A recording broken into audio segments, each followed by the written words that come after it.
Hello and welcome back to All Things Money. I'm your host, David Blain. Thank you for joining us today. Today we're kind of giving a recap of where we stand on our broad outlook for different financial markets, stocks, bonds, commodities, things like that. We've had a very unusual and very volatile year so far in 2011. So we thought it would be useful to recap where we stand going into the end of the year and positioning your portfolio. So we talked a little bit about stock markets, emphasizing the U.S. market, emphasizing emerging markets, underweighting foreign, the Europe outside of the U.K., as well as underweighting Japan.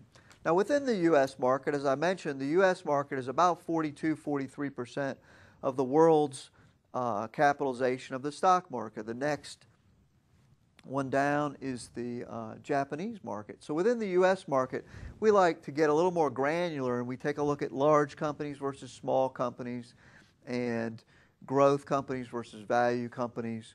We do that overseas to some extent, but not on a country-by-country basis. So anyway, in the U.S., we're currently emphasizing smaller companies over larger companies, and we just recently made this switch. During the decline of the summer and through August and October, we had been emphasizing your big multinational dividend-paying, more secure type companies. Well, now that it looks like the market has bottomed, at least temporarily, the smaller companies, faster growing companies, what we call small capitalization companies, is what we're currently emphasizing. They typically do much better coming out of a bear market than in a bear market or going into one. So not a huge overweighting, but we would definitely tilt the portfolio a little bit towards small companies. If you normally have, say, a 10% weighting to small companies, maybe bump it up to 12, 13, 15%, something like that. We're also, in the United States, emphasizing growth companies over value companies. And we've been doing this for a while. A growth company essentially relates to valuation metrics, growth versus value. Value companies are typically cheaper companies on a valuation basis, either book value, price to earnings, price to sales, different metrics, but different people measure them different ways. But the growth companies are the companies that are currently growing their earnings, growing their sales at a much more rapid pace than the value companies. Of note also, a large section of value companies today is your financials, your banks, and things like that. And we're just not that excited about the banking sector yet. So we're emphasizing the growth companies, the companies like Apple, the technology, some of the biotech companies, as well as some of the faster growing, some of the energy companies and things like that, drilling, explorers, things like that. So growth over value, small over large within the U.S.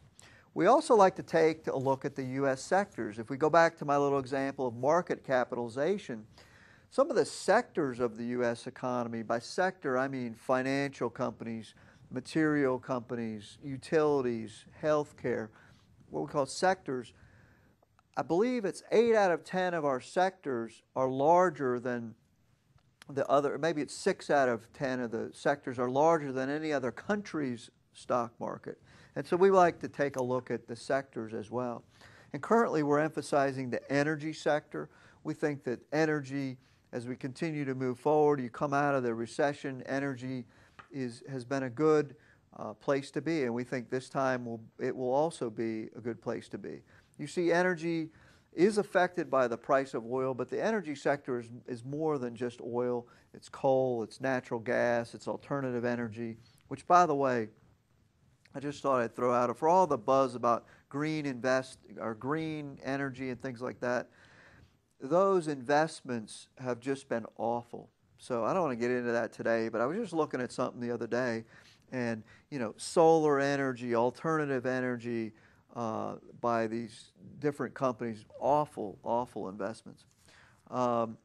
We're emphasizing information technology sector. You may have noticed, Apple, they've got the iPhone 4 now and different things like that. The technology sector continues to plod forward. Materials, a long-standing theme in our portfolio has been materials. Metals and mining and gold mining companies are really heading upward once again. So those are the kind of the sectors that we're emphasizing right now. The energy, materials, technology, we think those are very well positioned for at least the intermediate term. As we move over into the bond market, during the month of August, September, U.S. Treasury bonds went up a tremendous amount. They since in November have started to come down, and there's just not a lot of value in Treasury bonds.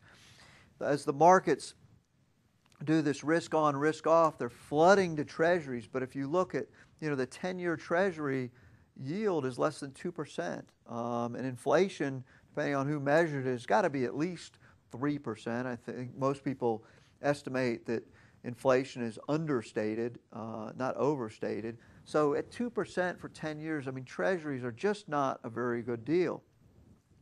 TIPS, which are inflation-protected Treasuries, are not a tremendous deal, but they do have that inflation protection. We like, people to have some TIPS in their portfolio. The valuation is not tremendous, but we still think it's a good idea to have some in the portfolio. Along with the risk on, risk off sort of theme, we are emphasizing right now the corporate bonds over U.S. Treasury bonds. We would also recommend people have a little bit of high yield bonds in their portfolio, kind of along the same theme as the small companies. High yield is bonds issued by companies that are not as financially secure, and we think that the yields that they pay, 8, 9, 10%, compensate very well for the risk of default. Now, obviously, you want to use a high yield fund or high yield ETF if you're out there trying to pick individual high yield companies. That could be a recipe for disaster. But within some sort of pooled vehicle, we do like the high yield market. Kind of the same thing, we like mortgage-backed bonds, the debt issued by Ginnie Mae, Fannie Mae, Freddie Mac. For all the maligning they get in the press and what they did right and wrong, the fact is that the bonds themselves issued by these government-sponsored entities are still a solid investment and have fairly decent yields. So to recap for the rest of the year, we're looking at emphasizing the U.S. market, emerging markets. Within the U.S., we're looking at small caps, growth companies, energy companies, material, and technology. Within the bond market, we like corporate bonds, high yield, TIPS, and mortgage securities. Well, that's about all the time we have for today. I hope you will join us again next week at the same time, the same station. For All Things Money, I'm David Blain. The proceeding was a paid program. The opinions expressed are not necessarily those of WNBU and Inner Banks Media.